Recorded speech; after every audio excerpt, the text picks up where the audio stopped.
Fala, povo de Deus, aqui é o cantor Carlos Mineleu e esse aqui é mais um episódio do Papo com Menê Podcast. Aproveitar te convidar para você se inscrever no canal, ativar o sino das notificações, deixar o seu like, seu comentário, sugestões de convidados.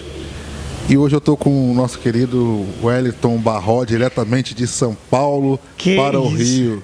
Seja bem-vindo, Barró. Oh, que isso, muito obrigado. Oi, gente, já cheguei, ó, e tem o Papo com o Menê, a caneca aqui, ó. Eu tô com uma vergonha porque o meu não tem caneca, mas ele foi no meu, agora eu tô vindo dele, mas o meu não tinha caneca. Mas me eu vou pedir uma pra fazer caneca. uma, é verdade. Vou pedir pra fazer uma pro Carlos, gostei, ficou muito legal, gostei daqui também. Cínico, né, você já tinha vindo aqui também gravar os meus aqui. Aqui agora você viu, é chique, né? É o estúdio Flow do Newton. Isso é o aí. estúdio Flow, todo mundo vem gravar aqui. Você quer gravar cover, quer gravar podcast, pode ver, eu tô fazendo propaganda. Pode vir aqui fazer. também. Pode vir aqui também. Aqui é gravado o Papo do Menê, aqui é gravado o programa do Barroco quando eu tô aqui no Rio de Janeiro. E eu tô feliz, vai ser legal esse nosso bate-papo de hoje. Pode perguntar. E aí, como é que tá essa fase aí pós-pandemia? Tá tudo muito difícil? Continua tudo muito difícil ou melhorou bastante? Cara, tá tudo ótimo, tá tudo legal, graças a Deus. Acho bom esse período da pandemia ter cessado, porque a gente pode fazer muita coisa que a gente não fez antes, né? A gente queria fazer muita coisa, mas não dava. Eu tô com um projeto muito legal, primeira mão, põe na tela, exclusividade. Spoiler, bonito. Exclusividade. A gente está produzindo um vídeo muito legal falando sobre o autismo. Eu vi que o Mar Júnior veio aqui, eu gostei que ele falou lá do livro dele, sensacional, gente. Depois vocês procurem aqui no canal também, que foi muito bom esse podcast para vocês assistirem.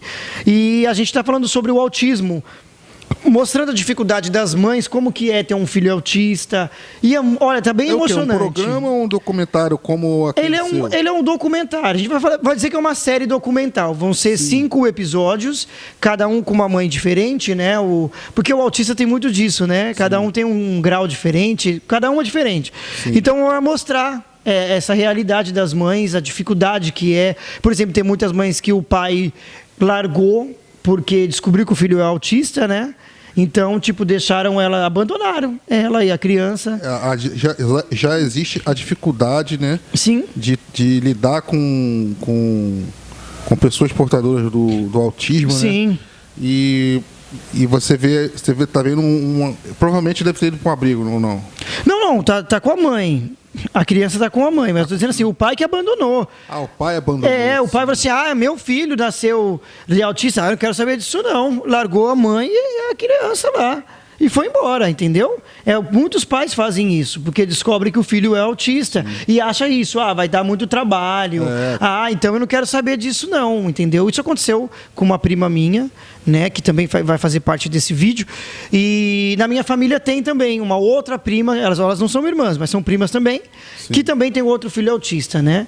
Então, assim, eu vejo que eu já vi isso na minha família, a dificuldade que é, por exemplo, essa minha prima ficar num aniversário por causa de barulho, essa coisa toda, sabe? Então tem toda essa dificuldade. E hoje o governo também dá ajuda muito pouco, né? É uma ajuda de custo muito pouco, porque às vezes e é um gasto grande com a criança. Você não tem como pegar um transporte público, entendeu? Por exemplo, às vezes ele sentou ali naquele banco.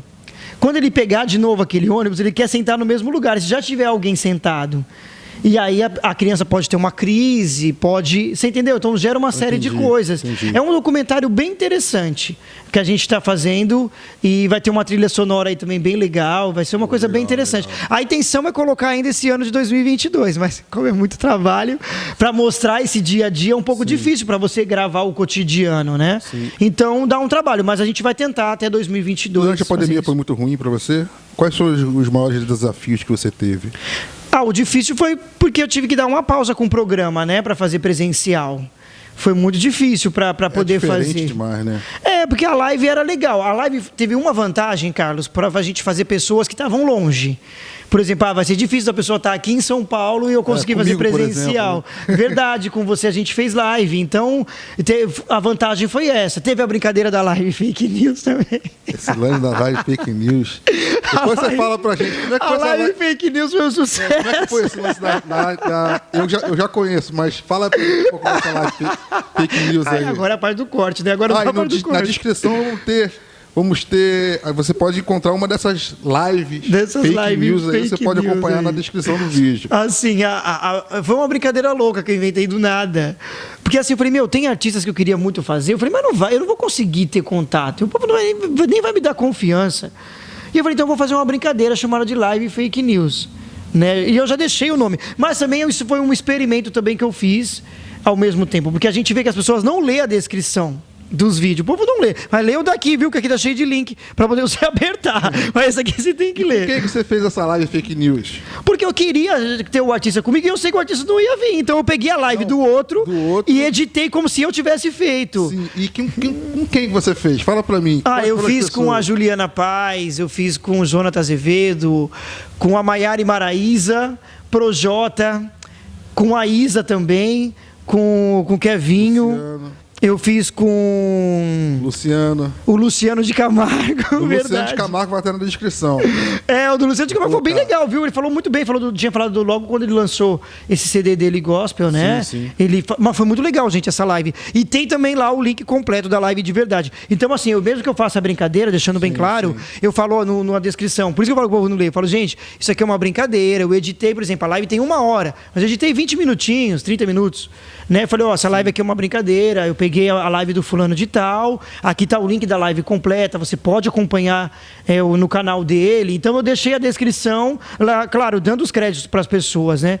Então muita gente pega texto dos outros, sai compartilhando e não dá os créditos. Você pode estudar um pouquinho de inglês e fazer com o Bruno Mars.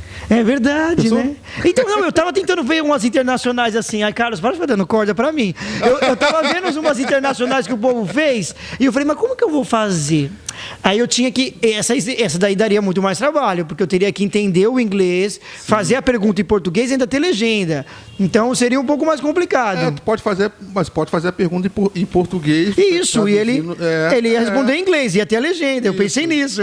Mas boa. Carlos, para com isso, fica me dando corda. E aí na pandemia a gente tem que se reinventar. Por mais que fosse uma brincadeira, mas poxa, eu não posso também deixar o meu canal parado. Eu pensei nisso, não posso deixar o meu canal parado. Mas aí eu comecei brincando com a live barrosólica, que eu falei, vou fazer uma live barrosólica. Fiquei brincando com isso. Tive alguns convidados. Live barrosólica. Não, foi só o nome que eu inventei mesmo. É o nome que eu inventei. Aí depois eu falei, eu quero outras pessoas. Aí eu fiz a live fake news, que foi essa brincadeira, que foi um sucesso. E todo mundo... E eu falava, gente, é brincadeira, eu não fiz de verdade não com a pessoa, era zoeira. Aí eu não falei mais nada. Eu falei, vou deixar rolar mesmo. Falei, tá na descrição, eu vejo que o povo não lê. Mas isso, no fundo, foi uma brincadeira para mostrar que as pessoas não lê mesmo a descrição. Mas lê aqui, viu? Tá cheio de link aí, é pra você ler. Depois você me ensina como faz essa live fake news que tem com o pessoal. Eu vou te contar os truques. Todo mundo quer saber como que faz esses truques da live. Dá um trabalho, mas é legal. Dá um trabalho, mas é legal. E aí eu fiz as lives, fiz também as lives comemorativas, que foi dos 4 anos do programa, né? Que foi durante a pandemia. E aí a brincadeira era fazer 40 lives, olha que louco. E era todo dia, era segunda, terça, quarta, quinta, sexta, sábado, domingo, feriado. E eu falei, cara, não sei se o povo vai topar, mas foi legal, as pessoas, os convidados acharam legal, porque não precisa sair de casa mesmo, não precisa fazer nada, então eles toparam. E aí eu fiz com esses convidados também, foi muito legal. Foi muito bacana. E aí era para fazer 40, no fim acabou sendo 60. Que o povo gostou, aí eu estendi. Aí depois eu comecei a voltar aos poucos com o presencial. Né? Quando foi cessando esse lance da pandemia, eu fui voltando. Mais interessante, né? Mesmo que seja um episódio gravado e tudo. Sim. Aí eu comecei a voltar com os presenciais. Aí depois eu inventei o lance de ser o podcast. Eu não queria fazer assim. Mas o povo falou, porque você não muda pro formato do podcast? Falei, então tá bom. Aí eu comecei a fazer. Os meus amigos aí da Instale Solar, que eu sempre falo. Como o Carlos Meneleu, né? O Carlos Meneleu. Aí eu fiz aqui no Rio. Aí depois, quando eu vim no Rio, eu comecei a fazer o podcast aqui no Rio. Aí eu fiz uns lá na casa do Newton. Sim. Que eu falo que é a casa da imprensa, que praticamente é isso mesmo. Na verdade, qualquer pessoa que você procurar... Tá lá na casa do Newton. Pode ir lá na casa do Newton que tá lá na casa do Newton, tá lá na casa da imprensa. E aí eu comecei agora aqui também com esse espaço muito legal. Aí eu tenho feito alguns aqui também especial. Aí agora tá rolando assim. De segunda-feira fica especial no Rio e de quinta-feira os que são feitos mesmo em São Paulo. Ah, legal. Mas como começou tudo isso aí? Esse lance de trabalhar com mídia em geral, né? Que você não começou com mídia gospel, começou com outro tipo de mídia. Sim. Como começou esse lance de trabalhar com mídia? Cara, é uma coisa muito louca. Eu já brincava assim. Alguém te inspirou? Para começar, alguém inspirou você? Não, foi uma coisa do nada mesmo. Essa pessoa me inspirou para eu começar.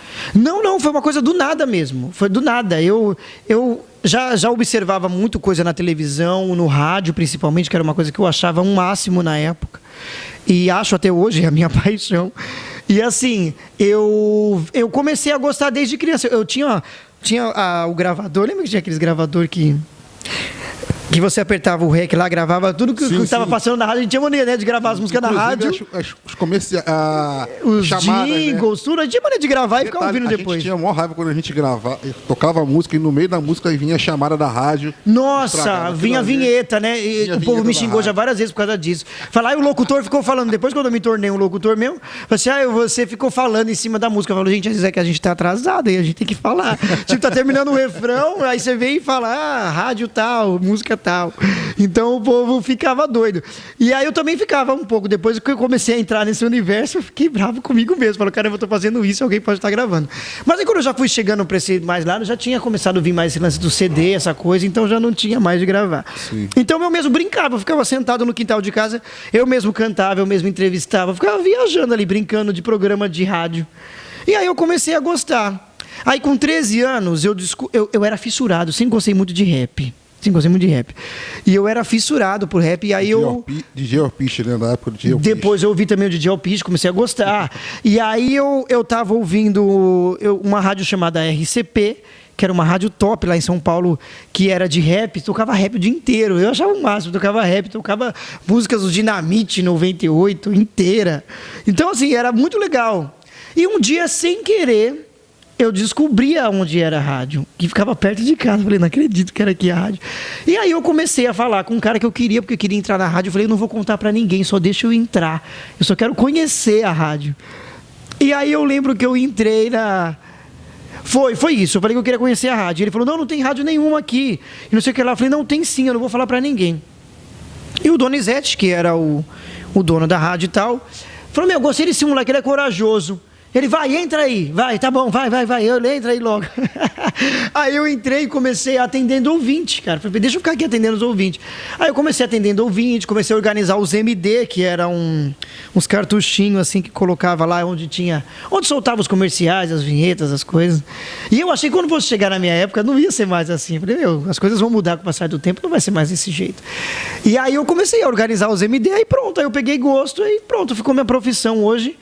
E já vão fazer 22 anos isso. Olha. Comecei, eu tinha 13, vou fazer 35. Quais foram os lugares que você trabalhou e o que você pode falar dessa experiência nesses lugares? Sim, aí eu comecei com a RCP, mas eu não ganhava nada, eu não trabalhava lá. Eu ganhava experiência mesmo, eu não podia, que era novo, né? Mas eu ia de vez em quando, fui pegando as manhas e tal. Aí eu fui procurando rádio comunitária perto de casa. Então eu achei a Rádio Prisma, que era uma rádio evangélica também. Eu achei legal, fiquei lá também um tempo olhando os bastidores. Então eu gostaria de ir ganhando esse conhecimento, né? Vamos se dizer. Eu não podia trabalhar mesmo registrado, né? Nessa época você podia trabalhar registrado a partir dos 16. Eu ainda tinha 13, 14. Então eu não podia. E aí, beleza, eu fui começando a aprender, fui pegando as manhas. Aí tinha aquele lance do showmício. Na época, né, das eleições, tinha esse lance de showmício, tinha essas coisas. E aí eu lembro que uma vez teve, lá perto de casa, teve um showmício, aí a gente participou lá, tava uma galera lá curtindo na plateia. Aí o cara chamou alguém lá, alguém que estava assistindo lá na plateia, e eu sempre fui muito cara de pau. Eu nunca tive problema com o público, Carlos, nunca. Na escola eu falava, vocês escrevem e eu falo. Falou, eu não tem problema, eu apresento o trabalho lá na frente. Eu nunca tive problema com isso. E aí eu lembro que na hora lá o cara chamou para poder participar, para cantar uma música, para ganhar não sei o quê. E aí eu acabei ganhando tempo na hora das bandas trocar os músicos, né? Sim. E aí eu acabei ganhando tempo e o cara do evento viu, aí daqui a pouco eu já estava falando lá, já estava ajudando os caras do evento, aí pronto. Aí eu vi que minha vida era essa mesmo, aí foi fluindo. Depois eu comecei a trabalhar em outras rádios, só fazendo promoção, colando adesivo. Você chegou a trabalhar em alguma outra área que não fosse... Sim, eu trabalhava normalmente. Aí eu comecei a pagar os meus estudos trabalhando de segunda a sexta num escritório de advocacia, trabalhei em outras coisas. E de sábado e domingo eu fazia o lance da rádio. Então, sábado e domingo eu era meio que o folguista, que é a função que existe hoje. Tem aquele cara que trabalha só de sábado e domingo cobrindo a folga daqueles que trabalham só de segunda a sexta na rádio. Então, tem muito disso. E aí eu trabalhava assim normalmente, depois eu comecei como jovem aprendiz. Meu primeiro emprego foi na Sadia. Era meu primeiro, como office boy nessa dia. Eu tinha já 15 anos, ia fazer 16, eu acho. Já tinha 16 anos em 2000 por aí. Eu já tinha 16 anos. E aí eu comecei a trabalhar na Sadia. Só que eu vi que não era a minha cara. Isso não era uma coisa pra mim. Eu tava doido pra ir pra minha área. Mas eu tinha que pagar meus estudos. Então depois eu comecei a trabalhar no escritório de advocacia. E aí eu comecei a fazer Senac com 19 anos. Do rádio. Eu comecei a fazer rádio no Senac, Sim. Locução. E aí eu me formei primeiro no Senac, tirei meu DRT, que aí para trabalhar precisava do DRT. Aí quando eu soube do Senac, eu comecei a estudar. E aí eu já tinha um pouco de uma noção, mas aí no curso é outra coisa. Você tem um profissional ali que é da área que vai te lapidar, né? E você vai aprendendo. Mas você falou de pessoas que eu olhava, que eu me inspirava. Eu me inspirei muito na Cláudia Martins, que era da Rádio Cidade, na época, que era, nossa, mandava muito bem. Eu sou fãzaço dela até hoje, quero você no meu podcast. Meu sonho. Cláudia Martins, a Gislaine Martins também, que hoje faz a voz no Domingo Legal já há tanto tempo, que está na Play FM, Ricardo San, o Giba, que foi uma pessoa que eu ouvi muito na Rádio Gospel, que eu ouvia, que eu aprendi muito com ele também quando eu migrei para essa coisa do gospel, porque eu sempre fui da rádio secular. Sim. E aí eu comecei a trabalhar nas emissoras, e a Transamérica foi a primeira que eu trabalhei mesmo numa rádio grande, assim, vamos se dizer. As outras foram rádio comunitária, rádio web, mas uma rádio que eu comecei mesmo foi a Transamérica, que foi aonde abriu portas e foi um marco na minha vida. Sim, pensando assim que você é uma pessoa que não tem muitos pudores para falar, você pode falar qual foi o melhor lugar que você trabalhou em rádio, assim, que você pode dizer, poxa, esse lugar para mim foi o divisor de águas para mim. Ah, sim. Onde era tudo, era um prazer completo. Era o tipo de trabalho que você fazia, eram as pessoas. Sim, é como eu estou dizendo, a Transamérica. A Transamérica para mim foi um marco. Sempre quando me perguntam mesmo isso em outras entrevistas e tal, eu sempre falo isso. Foi aonde a minha escola mesmo. Acho que foi mais o que eu aprendi no Senac, como a faculdade, eu sou formado em rádio e TV. E depois, né, eu fiz o Senac primeiro, depois eu fiz rádio e TV. Então, assim, para mim foi um marco. Tudo que eu aprendi hoje, todas as minhas loucuras, assim, as brincadeiras, as coisas que eu invento, foi desse experimento mesmo, dessa minha experiência com a Rádio Transamérica. E, assim, tinha aquela coisa de estúdio ao vivo, de shows, que você vai aprendendo como que é esses bastidores. Eu conheci muitos artistas legais, assim, desse meio secular, até internacional, que eu nunca imaginei. Eu sou doido por uma banda chamada Maná, que é uma banda mexicana. Sim. E o dia que eles foram na rádio, eu falei, não, eu tô falando de brincadeira, não é verdade isso. Eu falei, cara, não acredito. Eu vi os Rebeldes também, sim. Conheci a Dulce Maria, a Maite Perrone, a cara da Tati. Eu conhecia essas pessoas, então... Tipo assim, pra mim foi um marco, assim, eu nunca imaginei que eu fosse chegar perto dessas pessoas, mas não como fãzão, não era desses não, ficava tietando, mas você fica surpreso, né? Fala, poxa, são pessoas bacanas que você ouve, mas não imagina ver. A mesma coisa, eu falo, pô, tô aqui com o Michael Jackson, tô aqui com não sei quem. Então, você vai vendo coisas, você fala, meu, né? Não é possível que isso pode acontecer. Então eu fui aprendendo muito essa coisa do lance da produção, os bastidores, como que funciona, como que é você receber um convidado, você receber um artista. Hoje todo mundo fala assim, poxa, você trata todo mundo muito bem. Do mesmo jeito que você fala com um artista que está começando, você já fala com outro que já é grande. Eu não classifico o Carlos como grande e pequeno. Para mim, todo mundo é igual.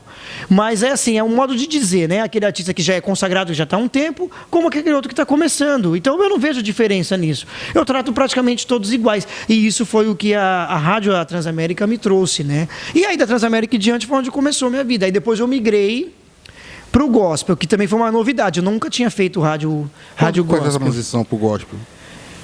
Foi na mesma época da Transamérica. Eu estava na Transamérica, eu ficava na Transamérica de segunda a sexta. E aí surgiu a vaga de folguista na Rádio Sara Brasil, que é das igrejas Sara Nossa Terra. Que foi a Rádio Sara Brasil que eu fiz, foi a primeira, assim, gospel. Nossa, isso já vai fazer, gente, já vai fazer 11 anos já. Olha como passa rápido. E aí foi a primeira rádio evangélica que eu fiz. Mas foi muito bom também. Eu aprendi que são gêneros diferentes, mas a forma de fazer também é diferente, né? A parte da locução, a parte da programação é diferente de uma rádio secular, né?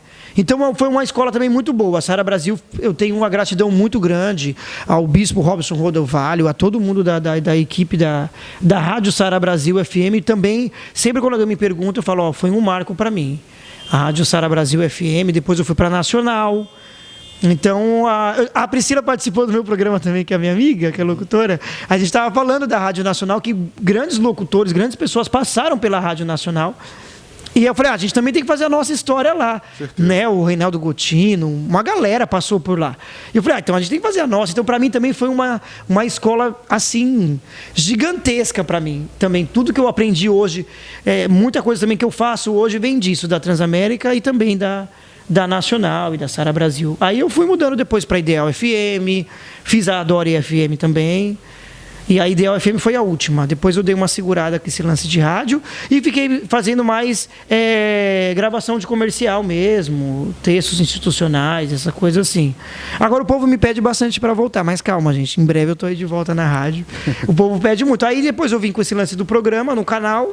E aí agora, na verdade, aí no caso, esse seu programa, o programa do Barró, tem no YouTube e também tem no Spotify. Isso tem nas outras plataformas. Acabou sendo uma oportunidade também para o pessoal saber mais sobre o que você faz, né? Já estava fazendo na pandemia, agora fazendo esse tipo de trabalho, pegando o áudio, né? Mandando para o Spotify.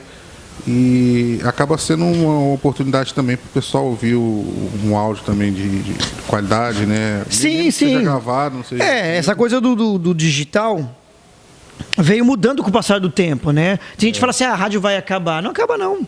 Agora tem essa coisa do web, né? Tem o aplicativo. Sim. Você tem milhares de opções. Antes você só tinha mesmo um FM ali, e chiado e tudo. Mas hoje você ouve com a qualidade digital.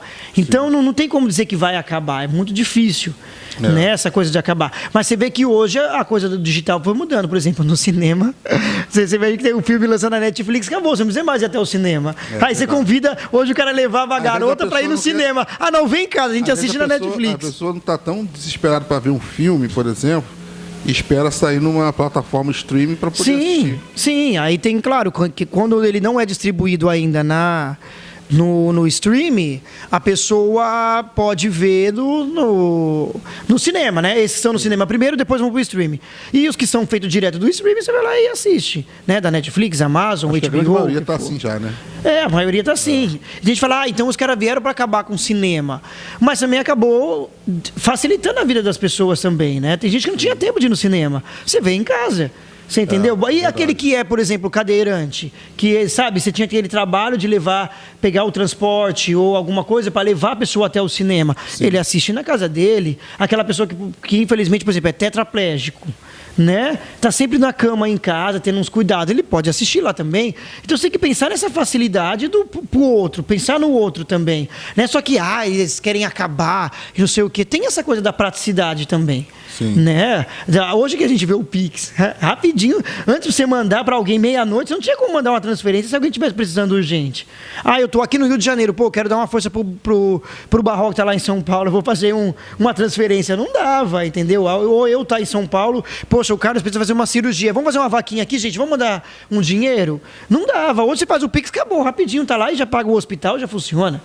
Então, o digital, ele tem aquela coisa que você pode usar ele tanto para o bem quanto para o mal. Você que escolhe, né? Beleza, tá ruim a programação na televisão, você pega o controle e troca. Entendeu? Você não precisa ficar vendo. Então, tem gente que reclama muito, fala muito das programações, mas quem controla isso é a gente, ué. Eu quero assistir o podcast lá, aquele podcast é ruim. Então, assiste outro, tem outro que é legal.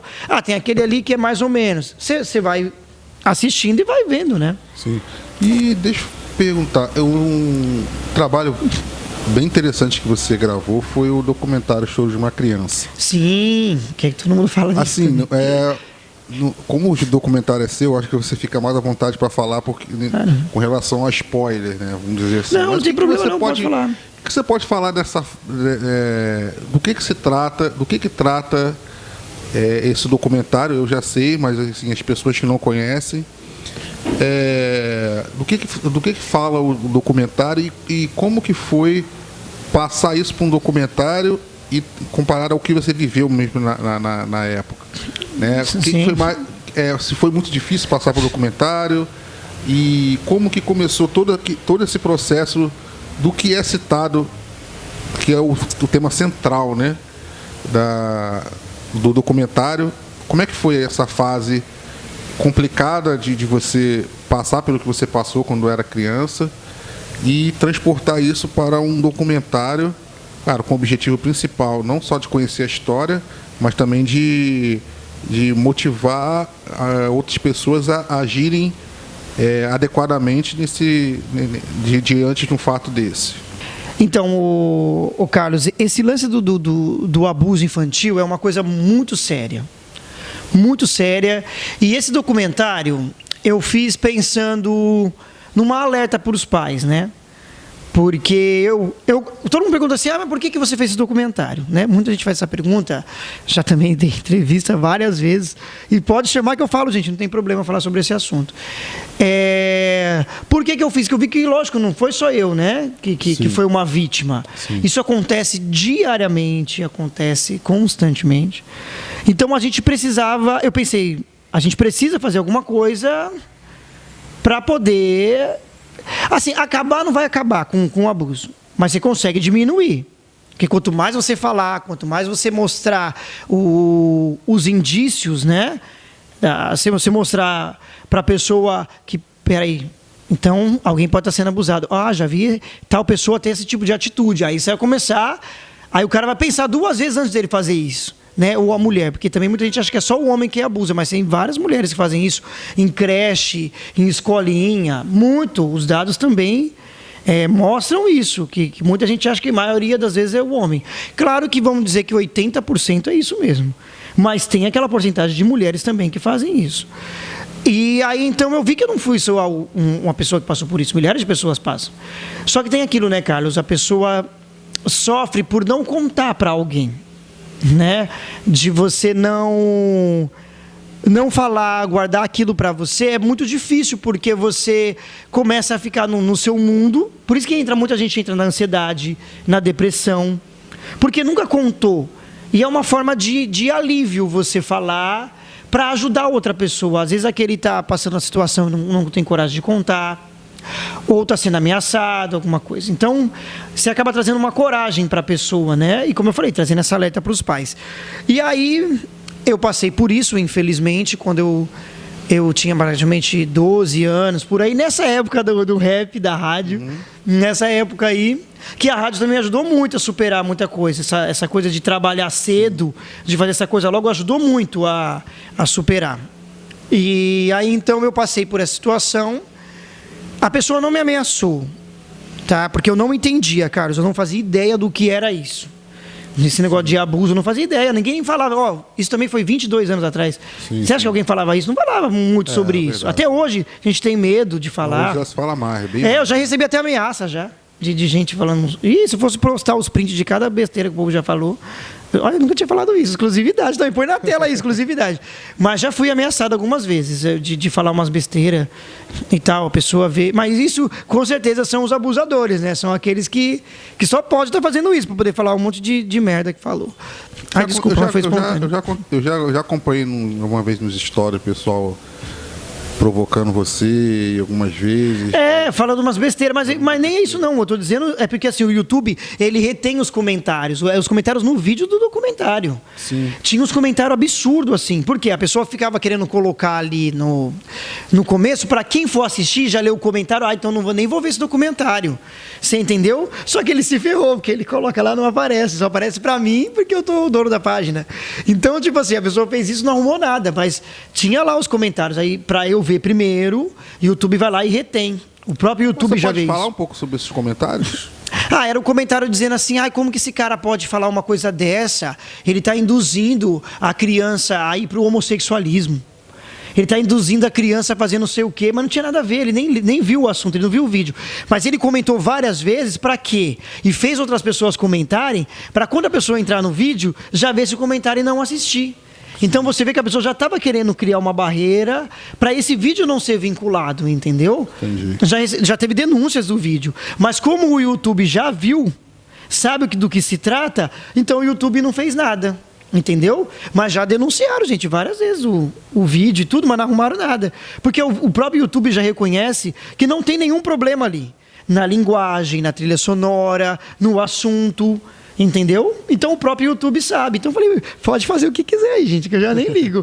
Então eu nem me preocupo com essa parte. E aí eu fiz esse documentário, contando essa minha história, né, como eu estou te dizendo, então eu não sabia do que estava acontecendo. O link do documentário está na descrição, tá? Tá na descrição.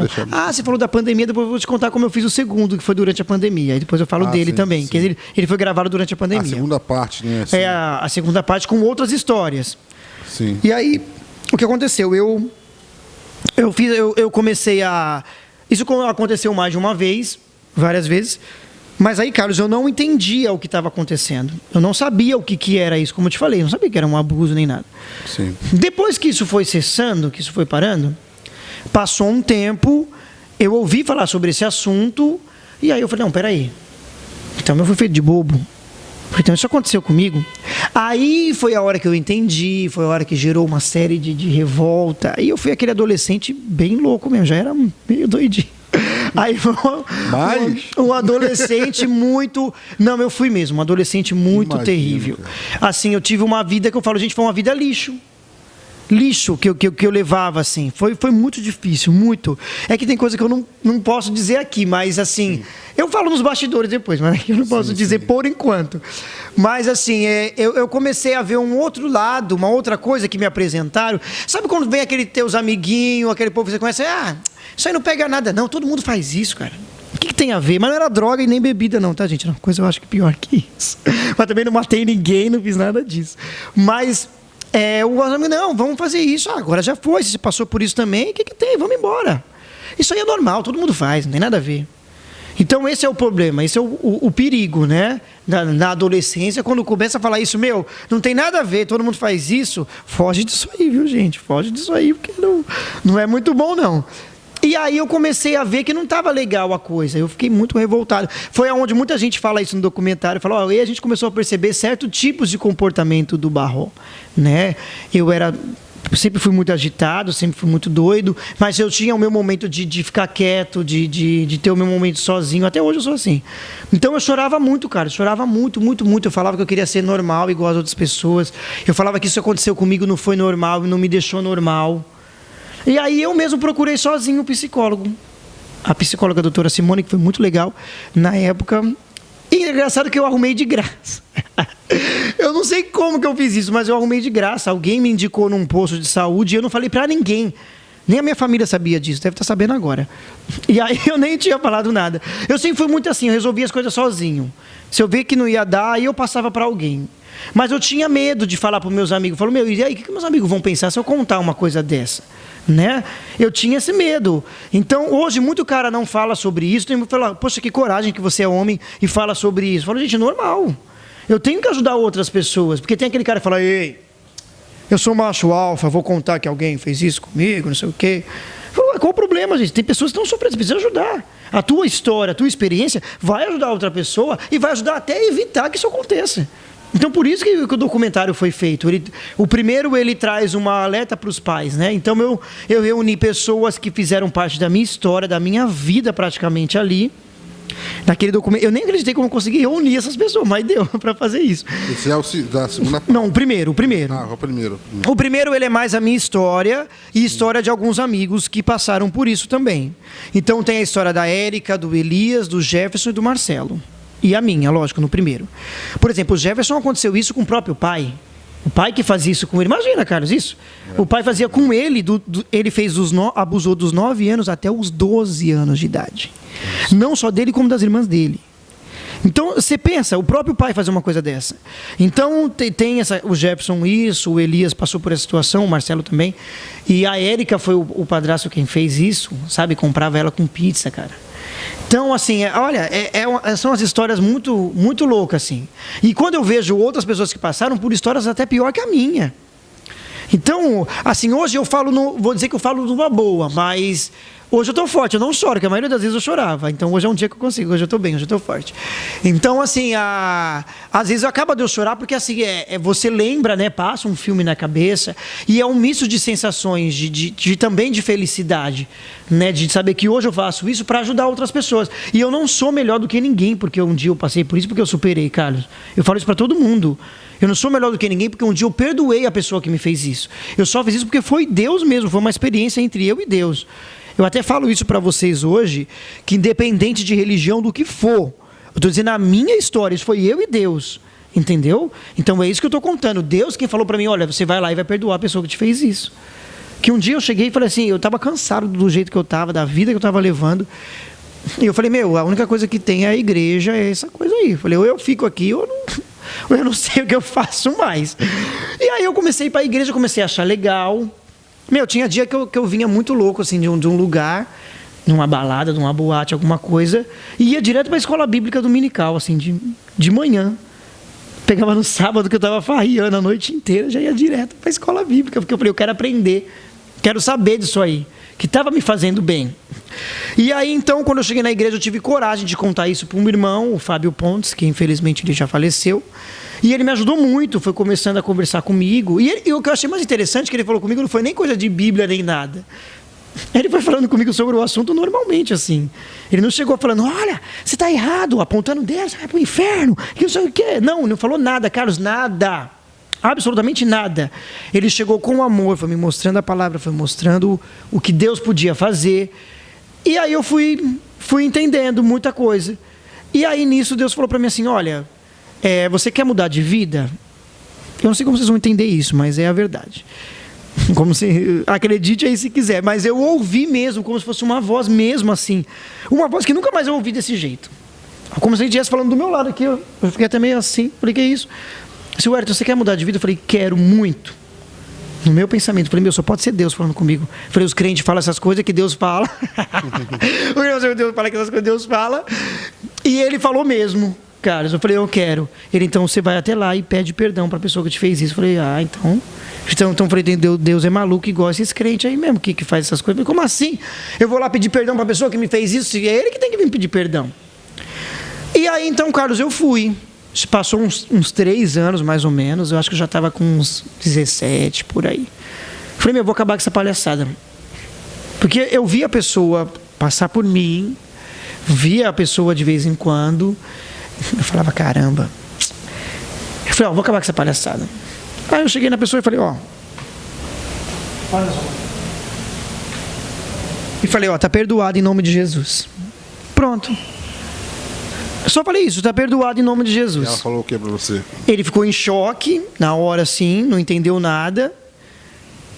E ficou assim, parado. E eu falei, ele não entendeu ou de repente ele entendeu, mas não quis falar nada ou não sabia o que falar? Não, ele não sabia o que falar, ele ficou em choque. E eu falei, tá perdoado em nome de Jesus. Eu falei, passou. Mas, Carlos, eu senti um alívio tão grande, mas um alívio tão grande que eu não sei explicar. Foi uma sensação que eu não sei explicar. É como se alguém tivesse tirado alguma coisa assim. Sabe quando você tem aquele alívio? Né? És o meu alívio, foi tipo isso.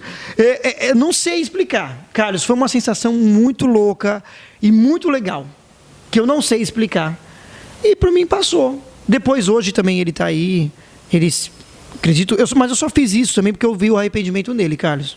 E vejo até os dias de hoje. Eu só perdoei porque é uma pessoa que eu vi o arrependimento, senão eu não teria feito isso. E eu vejo até os dias de hoje. Hoje ele fala comigo, eu converso com ele, às vezes eu vejo isso nele, ele não fica muito próximo, não é muito de conversar, porque agora é ele, Carlos, que vai fazer isso que você falou. Ele que vai vir e falar assim, agora eu que quero te pedir perdão. Né? Ele que vai começar a entender de que, olha, agora é minha vez de fazer isso. Já passou todos esses anos, um dia eu sei que isso vai acontecer. Ele vai despertar e vai fazer isso. Então, agora é a vez dele. Ele chegar e falar assim, olha, eu que estou te pedindo perdão. Você me perdoa em nome de Jesus. Hoje ele tem os filhos dele, né? Ele é casado, tem os filhos dele, segue a vida dele. Está firme também aí, procurou os caminhos do Senhor também, tá seguindo a vida. Então, eu vi isso, né? Muita gente fala assim, mas quem garante que ele não fez isso com os filhos dele? Eu falei, bom, eu não sei, né? Mas no fundo, eu tenho aquela convicção de que ele não fez. Tipo assim, depois do que eu fiz, do perdão, essa coisa toda, ele sentiu de que, olha, eu realmente precisava disso e eu sou um Zé Ninguém, então eu tenho que realmente parar, né? E sofrer essa consequência do que eu fiz. Então, a consequência dele qual que é? Hoje ele tem filhos, né? E a consequência dele é me ver para sempre e ele talvez até lembrar disso. Mas agora é hora dele falar, eu que te peço perdão. Então, eu fiz esse documentário, falo sobre isso, mas eu não deixo de falar sobre a denúncia, tá, gente? Não tem essa coisa de, porque o cara perdoou, tá tudo certo, né? Porque tem gente que espiritualiza, né, Carlos, isso. Mas Deus vai cuidar, Deus vai tratar. Não, Deus vai fazer a parte dele, vai. Mas você também faça a tua. Liga no Disque 100, fala, tem... Se você vê que tem um vizinho, tem alguém que também está passando por isso, está com dificuldade de denunciar, não quer falar, seja alguém anônimo, liga lá no Disque 100 e fala, tô sabendo que tem um caso de abuso, assim, assim, assim, você vai lá e denuncia no Disque 100 que a pessoa tem que pagar pelo que ela fez, né? Então a pessoa não pode fugir disso, dessa coisa essa é a consequência, né? O cara vai ser preso, o que tem?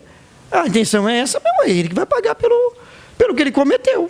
Então, tem que ter essa coisa da denúncia também. A gente fala, por que você não faz isso hoje? Porque o meu já passou faz tempo, então já deixa a vida que segue, né? Mas você sempre tem que fazer essa denúncia, que é importante. Então, esse documentário foi para isso, trazendo uma alerta para os pais, e eu pensei em tudo, em conversar com as crianças, como está lá no vídeo.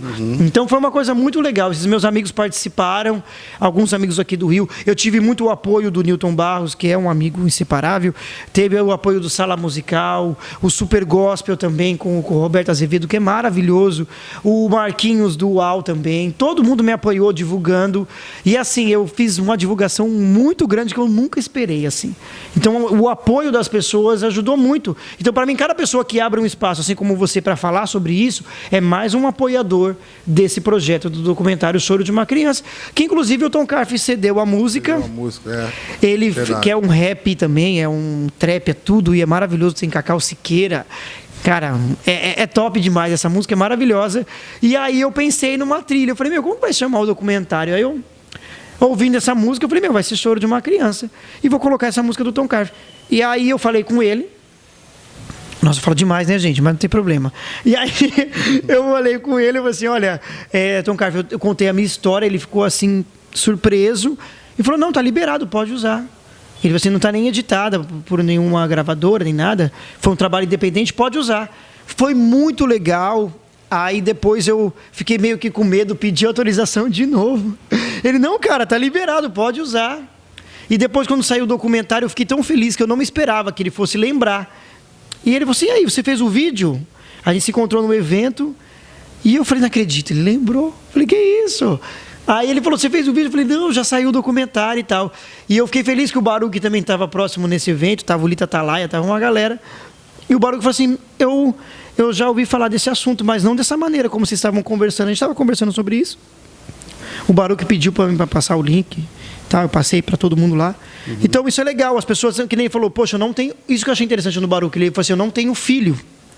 Mas eu tenho sobrinho, tal, conheço tenho muitos amigos que têm filhos.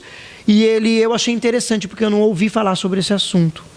Então, hoje, cara, as pessoas não falam na escola, que deveria ter muito sobre isso. Nas igrejas, então, a gente fala assim, isso não acontece na igreja. Lógico que acontece.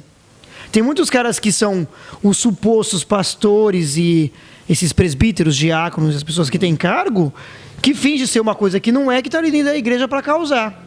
E acontece isso dentro das igrejas. E tem gente que fala assim, não pode falar isso, não sei o que. Eu falei, eu falo sim. E se eu tivesse o nome dos pastores, eu falava aqui também. É claro que... Não, acho que eu falaria sim. Eu acho que eu falaria assim. Se é denúncia, eu falaria. Não tem problema, não. Com certeza. E uma vez eu fui, Carlos, numa igreja falar sobre isso. Eu vou nas igrejas, vou em escola, vem tudo dar palestra sobre isso. E aí um amigo meu me chamou, um pastor amigo meu chamou, eu fui. Falei tudo lá na igreja, vi a igreja chorando bastante. Eu falei, nossa, mas que tanto esse povo está chorando? O que está acontecendo? Aí eu falei, pastor, eu falei alguma besteira, fiz alguma coisa? E ele falou assim, não... É porque eu assumi essa igreja tem 3 meses e o pastor que estava aqui abusou de uma menina aqui dentro. Aí eu fiquei assim, paralisado. E eu falei assim, e a menina está aqui? Ele está, a família dela está toda aqui dentro. Por isso está todo mundo chorando aqui com tudo isso que você está falando. Isso. Dentro da igreja, Carlos. Aí ele foi expulso, lógico. Não sei como que a comunidade não matou ele. Não, eu acho que o povo meio que não abafou o assunto, mas... foi resolvido ali, entendeu? Então ele foi expulso da igreja, foi embora, lógico que vai deixar o cara lá depois de tudo que ele fez. E foi uma coisa tenebrosa, tá? Que não dá nem para eu falar aqui. Foi uma coisa sinistra. E aí ele foi expulso e esse meu amigo pastor assumiu a igreja e a família estava lá na hora. Então a gente acha que isso não acontece, mas não é... é muito padre, né? A gente fala assim, muito padre que está abusando, mas não, tem gente na igreja evangélica Né? O povo aí também que faz a mesma coisa, tá, gente? Muito camuflado que vocês nem percebem. E eu tô aqui falando e não tô nem aí. Pô, mas muito, muito legal isso aí. E o pessoal pode acompanhar na descrição desse vídeo aí, esse documentário.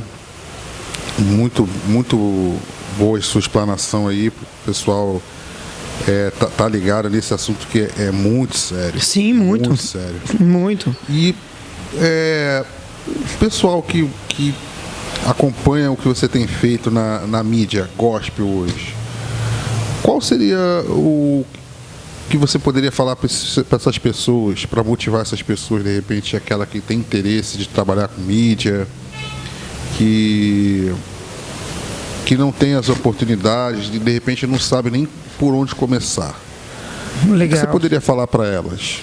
Legal. Olha, eu posso dizer que você tem que ser muito insistente, né? Como eu falei lá no começo, eu ia atrás. Eu não esperava por ninguém, porque tem gente que fala isso. Eu vou ver e depois eu te falo. Esse vou ver e depois eu te falo, não viu e não falou nada, ou às vezes não viu nada, né? Então eu sempre fui muito insistente, eu sempre corri muito atrás e nunca esperei nada de ninguém. Por exemplo, esse documentário eu fiz com a ajuda de muitos parceiros mesmo. O cara pilotou o drone para mim, não me cobrou R$1, que eu tenho ele como meu pai, assim, né? O Dimirão fez isso pra mim, assim, e falou, eu faço o drone pra você. Eu queria, Carlos, que tivesse imagem de drone nesse documentário. E aí eu vi na casa dele e eu falei, olha, tem um drone aqui. Eu tô pilotando um drone, não sei o quê. Eu falei, já vai fazer pro meu documentário. Ele, claro, eu contei a história. Ele apoiou a causa. Então, quando você tem pessoas que te incentivam, né? Por mais que às vezes a pessoa possa não estar enxergando nada, mas ela está te incentivando, você consegue ter esse ânimo, né, para fazer as coisas. Então, na minha vida sempre foi muito assim. Eu encontrei pessoas que me incentivaram de verdade, que olha, vi que esse cara é bom, eu vou indicar. Foram pessoas que acreditaram em mim, mesmo eu não acreditando, muitas vezes. Então, isso me dava uma força. Então, acho que você ser insistente é o que a pessoa precisa para trabalhar na mídia, porque você vai se decepcionar.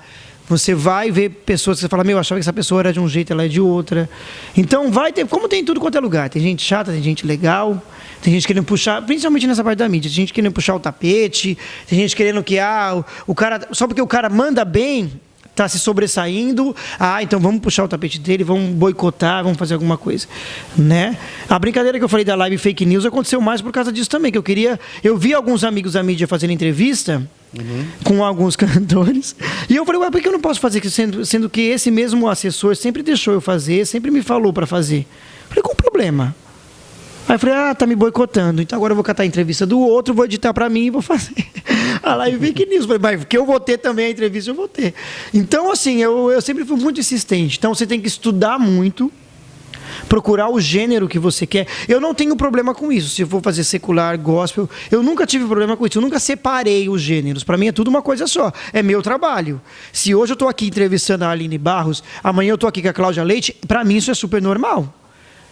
Se hoje eu estou aqui com o Leonardo Gonçalves e do outro dia eu estou com a Glória Groove, para mim é normal. São artistas, são pessoas que estão divulgando o seu trabalho e eu estou ali para fazer isso. Então eu nunca separei gênero. Eu sou um cara que faz entrevista. Tanto que o meu canal foi assim. Muita gente falou assim, por que você não faz um canal no YouTube? Não sei o quê. Eu falei, não, isso é um trabalho. Eu falei, ficar editando, ficar fazendo vídeo. Eu não quero. Aí eu fiz um e achei legal. Aí eu fiz outro e achei legal. Aí foi indo. E aí surgiu o programa do Barró, que aí pelo menos é com a minha identidade, é do meu jeito. Não tem ninguém falando nada, ninguém enchendo o saco. Na descrição também o link do canal. Aqui. Sim, coloca aí, gente, coloca aí. Entrevistas aí, eu tô por lá também, né? Sim, o Carlos já participou. Participou. E aí, antes de eu ir embora aqui, a gente podia gravar aqui de novo também. A gente pode conversar de novo antes de eu ir embora. E você vai no meu programa quantas vezes eu quiser. Isso que é legal. Ele falou, você chamou o Carlos de novo? Chamei. E se falar, ele vem de novo. Eu já fiz isso com o André William. O André William já participou umas 20 vezes. Eu falei, só porque vocês falaram, o André William tá aqui de novo. Aí eu chamo de novo e ele vem. Então, assim, é legal. Eu fiz uma coisa com a minha identidade. Então, o primeiro passo que eu falo para a pessoa que quer trabalhar com a mídia é você não se importar com ninguém. Se você fez e você gostou, isso é o que importa. Isso é verdade. Então, tem gente que fala assim, você chamou esse convidado. Eu falei, daí, o programa é meu, eu quero chamar o Carlos, eu vou chamar quantas vezes eu quiser. Mas você chamou aqui? Chamei. Aí você chamou aquele cara que é da Umbanda, que é da igreja tal, que eu não sei qual. Eu falei, ué, gente, eu não posso achar que eu sou cristão, eu sou melhor que os outros. Eu tenho respeito por eles, assim como eles têm respeito por mim. No mesmo jeito que eu estou divulgando aqui muita gente do gospel, eu estou sendo injusto de não deixar o outro falar dele também, do trabalho dele, das coisas dele. E outra, Carlos, eu também vou estar sendo injusto com o meu público. Meu público nunca foi 100% evangélico. Tem aquele outro lado que também não é. Então eu tenho que... Não é que você vai agradar um, agradar o outro. Você está fazendo coisa para o mundo, não sei o quê. Olha, gente, o meu programa é um programa sobre qualquer assunto. Se hoje o assunto, beleza, o assunto está em alta. Saiu aquele lance do Moise, né? O rapaz que foi assassinado aqui no Rio de Janeiro, no quiosque, na praia e tal. E, cara, o que eu fiz? Eu reuni alguns africanos de países diferentes da África para falar sobre esse assunto. Então eu não posso achar que eu tenho que fazer isso porque eu sou cristão, então eu tenho que fazer tudo cristão. Então se for assim, Carlos, eu vou viver no mundo evangélico, onde a lanchonete é evangélica, a padaria é evangélica, o mercado é evangélico. Eu vou ficar só no meu meio, só nesse povo. E a gente vê que Jesus, ele não era assim. Ele estava na festa, ele estava não sei aonde, ele estava em lugar que não era, ele estava com pessoas que não era nem para ele falar, mas ele estava. Entendeu? Por quê? Para mostrar que ele tinha, não que ele tinha poder, não era isso. Para mostrar que ele não fazia acepção de pessoas e respeito, né, que ele tinha. E Jesus é maravilhoso. Umas semanas atrás, né, que perguntaram para ele, que ele falou assim, na época de Jesus, quando Jesus via um homossexual, o que ele fazia? Nada. Nada. Abraçar. Nada. Quando trocar uma ideia. O que ele fazia? Nada. Porque o povo tem aquela mesma. Ele vai ver, ele vai queimar ali na hora, vai matar a pessoa por causa disso. Não. Ele ia chegar, ia trocar uma ideia. Assim como ele falou para os outros. E aí? Atira a pedra na mulher então, já que vocês não fizeram nada também. Já que vocês são o santão mesmo, falando do jeito popular. Então quem não tem o pecado, que atira a primeira pedra aí então. Sim. Mas o que ele fez? Ele defendeu a mulher ali na hora, mas ele já falou para ela, seguinte, mas você também não faz mais isso, vai embora aí, segue tua vida. Você entendeu? Sim. Então, a pessoa tem aquele olhar de como Deus, Jesus, como se fosse muito carrasco.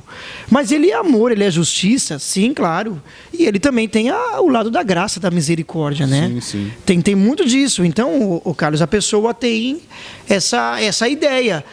Tem gente que fala, você gravou não sei quem, você fez isso com fulano de tal. Porque, gente, podcast é meu, eu gravo quantas pessoas eu quiser. Às vezes eu falo, gente, dá sugestão de temas. Deram o tema lá de LGBT. Fiz as lives com o povo do LGBT, falando sobre isso, por que eles são assim. E foram muito legal, viu? Foi muito interessante. A gente sabe que não é uma escolha da pessoa. Então tem aquela coisa, sabe, de um burburinho de falação. Então, para quem vai trabalhar com a mídia, o que você não pode fazer é dar confiança para os outros. Se você tem certeza do que você vai fazer e você sabe que vai dar certo, que é bom, você vai lá e faz. Porque senão você vai ser moldado aquilo que o povo quer. Você vai fazer só aquilo que agrada os outros. Aí você não vai fazer o que você queria. Um exemplo, poxa, queria chamar, que nem você trouxe aqui, aquela moça muito legal lá, a Mônica, né? Mônica Coropos. Imagina todo mundo falar assim, ai, Carlos, não chama não.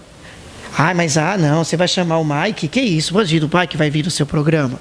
Então, o Mike vai vir no seu programa. Então o povo tem muito disso, de querer se intrometer no programa dos outros, na vida dos outros.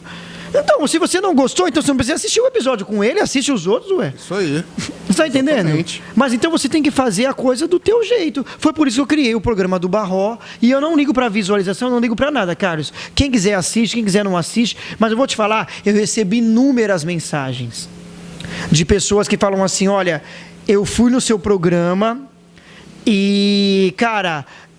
depois que eu fui no seu convidado, né? Fui no seu programa, olha, surgiu uma oportunidade de eu cantar num evento, de eu ir num show que eu fui fazer, que eu nunca tinha ido fazer, mas o cara do evento viu o seu programa. É que eu não preciso divulgar isso, Carlos. Não é aquilo que a mão direita faz, a esquerda não precisa saber. Sim. E agora eu estou explanando aqui, mas não tem problema. Então tem várias mensagens de gente que fala assim, olha, eu estava passando por depressão, que eu direto eu trago esse assunto também. Eu estava passando por ansiedade, mas eu assisti essa moça falar aí sobre depressão e eu consegui conversar com um psicólogo, consegui falar para minha família, eu consegui pedir ajuda. Você está entendendo, Carlos, que não é os 50 mil views, uns 3 milhões, mas é esse pouquinho que fala, eu melhorei, porque eu vi o seu programa, mas não por mim, pelo assunto, pela pessoa. Você está entendendo? Sim. Dela falar, olha, eu consegui isso porque eu assisti aquela menina falando sobre o bullying, falando sobre eu não consegui uma roupa do tamanho, entendeu? Eu dei um spoiler, eu fiz uma entrevista com a Tati e eu dei uns spoilers para algumas pessoas antes de colocar no ar. Tá lá também no canal, vocês podem assistir. E aí a Tati falou sobre isso, olha, eu sou gordinha, então tem aquela dificuldade de eu encontrar roupa, disso e daquilo. E hoje você não vê muitas meninas falar sobre isso. Tem medo, tem vergonha de ser quem é. A gente vai encaminhando aí, tá encaminhando aí pro final. Claro, porque eu falo muito, desculpa. Falou pouquinho. Pelo menos umas 2 horas, não, mas tô brincando. Eu queria ser o primeiro, ser o mais longo aqui, por isso que eu fiz de propósito. Foi um prazer te receber aqui. Queria que você deixasse aí as suas redes sociais, de que maneira que o pessoal pode te encontrar, Instagram, Facebook, YouTube. Fala pra gente aí onde que o pessoal pode encontrar você. Claro, pode encontrar tem o Instagram, Programa do Barró. Tá, gente? O Instagram, Programa do Barro, né? Não tem como pôr o acento, então ficou Barro. Programa do Barro. O Wellington Barró também é o Instagram. E tem o documentário Choro de uma Criança, que está aí o link na descrição. Tem a primeira e a segunda parte. A segunda parte foi feita, né, na pandemia, cada um gravou em casa. E aí a gente juntou num vídeo, foi muito legal. E tem a história da Fernanda, da Jéssica e também da Andressa Cordeiro. E a história da Fernanda, assim, é incrível, o Carlos. Ela passou pelo abuso e anos depois ela teve a filha dela e o mesmo cara que fez com ela, fez com a filha dela também. É horrível, meu Deus. Não, esse daí você tem que prepara o lenço, tudo, para poder assistir. Esse aí que está muito pesado. A história é muito pesada. A da cantora da Andressa Cordeiro também, que ficou muitos anos também passando por isso. Assim, é muito sinistro, cara, muito sinistro. A Jéssica foi pelo próprio pai. Então, assim, é uma coisa muito sinistra. Então, assiste aí, passa para as outras pessoas, isso é muito importante. E cada vez que você vai compartilhando, você vai ajudando a amenizar essa situação e vai ajudar aí muitas crianças, né, Carlos? Que é o que a gente precisa fazer, né? Ajudar muito as crianças a não passarem por isso. Muito obrigado por você ter vindo aqui esse podcast. Eu que agradeço. Fico muito feliz. E por você estar aqui no Rio de Janeiro, na cidade... Quase definitivo, né? Quase definitivo, já tem uma campanha. Gente, estão querendo muito, tem uma campanha. Já tem uma campanha. Eu vi a Mônica aqui também, ela falou isso. Você veio aqui pro Rio, aí quando ela falou assim, de vez, eu falei, ih, pronto, mais uma. Você viu que ela falou isso? Eu falei assim, mas você veio pra cá já de vez? Eu falei, não. Eu falei, o cara deve ter falado pra ela, não é impossível. E eu falei, olha, até ela falando isso. Mas não sei, gente, pode ser que aconteça isso. O mais breve possível. Quando esse episódio estiver indo pro ar, você já está em definitivo. Já esteja aqui, né? Talvez pode ser que isso aconteça mesmo. Mas eu que agradeço, foi muito legal. Eu falo demais, gente, desculpa. Mas eu não falei nada da vida dos outros, não falei nada de zoeira. Então, falei coisas interessantes. Obrigado, Carlos. Deus te abençoe. Muito obrigado por você estar aqui. Mais uma vez agradecendo vocês por estar assistindo esse episódio. Te convidar a se inscrever no canal, ativar o sino das notificações, deixar o seu like, deixar o seu comentário, que é muito importante para a gente poder alcançar outras pessoas através desse vídeo. Que Deus te abençoe. Esse aqui foi mais um episódio do Papo com Menê Podcast. Deus te abençoe.